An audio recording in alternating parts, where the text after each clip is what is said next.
Now you have a basic understanding of how to load up the Stochastic RSI tool and a simple understanding of what it actually does. Now I'm going to show you the true power. I'm actually going to give you strategies on how to trade with this. Now guys, I'm going to give you 3 different strategies. And what's important to understand this is you can use the strategies at any point in your life. I'm giving you a long-term, a medium-term, and a short time frame trading strategy. Now, if you don't have time for a few weeks, you can apply the one strategy. All of a sudden you get a little bit of time off of work, you have a bit more time to trade, you can use the short time frame strategy. That's why it's so important for you to understand each of them so you can apply them at any stage in your life, and you'll soon see how powerful it actually is.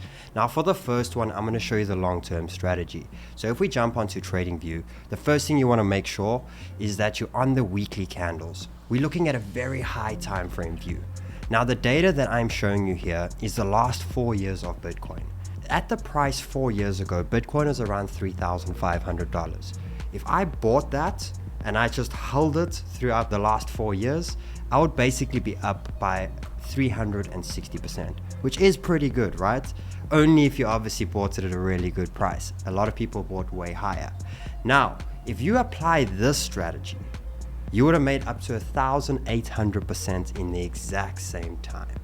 Now, on the long time frame strategy, when you're looking to sell, you always want to sell above the 80 to the 100% mark. That's the range that you want to look to sell at. Now, the way I use this is as soon as the lines enter the 80% mark, the trigger goes in my brain that I need to get ready to sell. Does not mean I'm selling right now. It means I'm getting prepared. I need a strategy to get out of the market. It's starting to get overheated to the top. Then you can see that you have these 2 lines, and you can see that they cross at some points. And that is an indication for me to make sure that I've executed the trade. Now, for example, if you saw this one over here, we started to enter. As soon as we enter this 80% mark, I'm preparing to sell. As soon as we go up to that area and we cross, I'm making sure I've sold by that point, if not selling at that point of when it's happening. Now, it's the same thing when we enter down. So the only difference here is you are buying between 0 to 15%. Now we know previously we said 0 to 20. That will come on a later strategy, but for the long term, it is 0 to 15% is when I'm buying. We enter the area, I'm getting ready to buy, and by the time we have crossed those lines, I'm making sure that I've executed the actual trade. Now, if we had to take the last 4 years, and we had to see all the different times we've gotten to these areas, you actually only would have traded 6 times. 4 years, you actually only would have had 6 trades, which is quite crazy, right? So now this is how you would have actually executed this strategy. 6 trades in the last 4 years. Every time we entered the bottom is where you would have bought. So for example, the first time you would have bought Bitcoin around $3,000 to $3,500. Then the market went up and we started to get to an overheated point. So you can see over here how we started to go sideways. Now, we can stay in these ranges for a little bit of time at any point. That's why the cross is very important of when to make sure that you've executed. So you would have basically bought at this area, you would have held all the way to the top, and when you saw the cross, you would have made sure you would have gotten out. Now that would have equaled to a 70 to an 80% gains in that trade at that specific time. And you would have got out of the market. Then you could see after that, price kept going up. You don't care. You don't buy when price is going up, you're not chasing it, you're waiting for the next time it's oversold. And the next time it was oversold was around $7,000 in this area over here. You would have bought, you would have made another 38% until we got to that area, and you would have done this consistently as we go.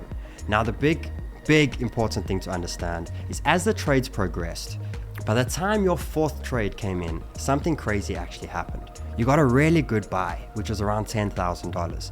Then the market exploded, and you could see how the RSI made its way up to the top, and it stayed there for a while. But what it ended up doing is you actually ended up selling very early, which was around $25,000 to the $30,000 mark. Never ignore it, do it. Now, if you have done that, the market still went up 200% after that. It still exploded all the way to the top. You don't care, you stick to the strategy. And you would have had to sit through all of that emotion to not listen to anyone to buy back in, because your indicator was not at the bottom anytime soon. The only time that it hit the bottom again was in this area over here, which is around $36,000. That's where you would have bought. And then you'll see you would have bought, you would have made 40% gains again. Market still went up higher than that. So do you see how it makes you ignore all of the emotions? Because everyone there is busy hyping and really want to get in. No, your indicator told you to take profits, and you would have taken profits at that area. Then your RSI would have reset to the bottom. You would have bought, and you would have had another trade, which is up to 25% gains. And then you could see it told you to sell, get out of the market. All of a sudden the market came all the way back down to 20. So by you being consistent, you actually built a 6 out of 6 winning trade, because you didn't care about being perfect at the bottom, at the top. You made money every time you traded, which was powerful. So some might see it as a loss, you didn't get all the gains. And you can see that I just see a consistent growth in my actual money. So let's say you started with $2,000. You took 6 trades, right? But the beautiful part of this is your first trade, you would have made 72%. You would have taken your account from $2,000 to $3,400 in that area just off one trade. Then you would have waited for the RSIs to get down again, and you would have taken your next trade. Now the beautiful part of this is your next trade, your gains are off the 3,400 and not the 2,000. And you can see how it starts to compound. Every time you grow your account, your gains the next time are even bigger and even bigger. And it actually ended up, by the 6th trade, we were over $35,000 off of your $2,000 mark. Now, if you just held Bitcoin in that time, you would have turned your $2,000 into $6,000. But by using this powerful strategy, you would be sitting over $35,000 with 6 trades over the 4-year period. Now, the biggest thing to remember with this is to ignore the noise, ignore the emotion.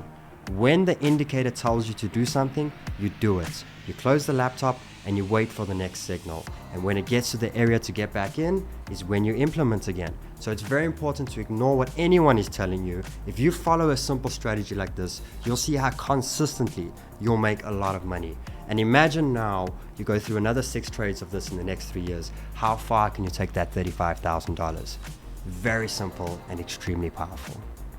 So the stochastic RSI long-term strategy you will use many times in your life. But then there's also times that you want to trade in between.